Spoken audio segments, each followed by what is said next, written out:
The big elephant in the room was JK Rowling was not there.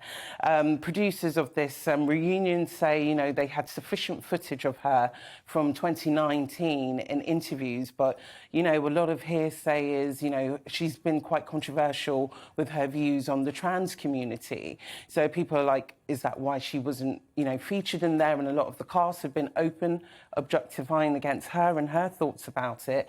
But she says that's not the case. But again, it would have been good to see her because Did it matter that she wasn't included? I think obviously you see archive footage of her, so they filled in the gaps, and the cast do mention her as well. But I guess it still remains the big elephant in the room. Is it all peaceful between them and JK Rowling? Does it matter?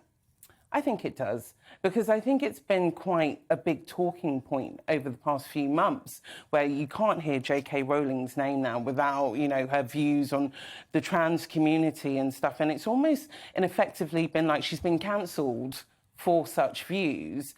And whether the franchise are trying to distance themselves between her and that, it becomes more evident when she's missing from things like that. Are they trying to distance themselves from the controversy and focus on the product? Yeah. And the reunion, this 2-hour special, yeah, you know, denoting the highs and the lows, doing all the storytelling, hearing from the actors? Or do you think that if we started getting into trans-exclusionary radical feminism, it might be a slight distraction from the franchise? Yeah, it does. And I think it's always going to be a slight distraction, because how do we kind of talk about this big franchise and miss the woman who's created it, kind of thing? And no matter what people say, people are always going to think it's because of her views. But I think as well, it goes to show how the franchise has become bigger than JK Rowling many years with all the different films. So I think in a weird way, they'll be able to go on without her.